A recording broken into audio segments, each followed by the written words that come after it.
vi se. Då Kermit kan få bättre sina tider.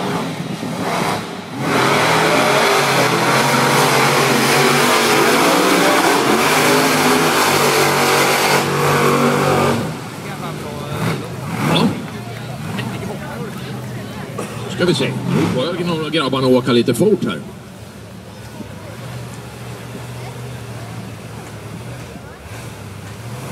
.15.04 på Kermit, 14.24 på... Läste jag rätt? 14.24 på Putte, så Putte förbättrade sin tid ordentligt.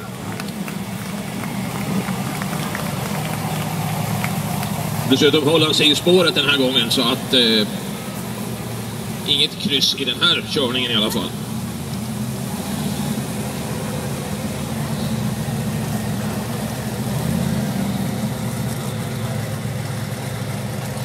Mudhunter ställer upp sig för att försöka förbättra sin tid.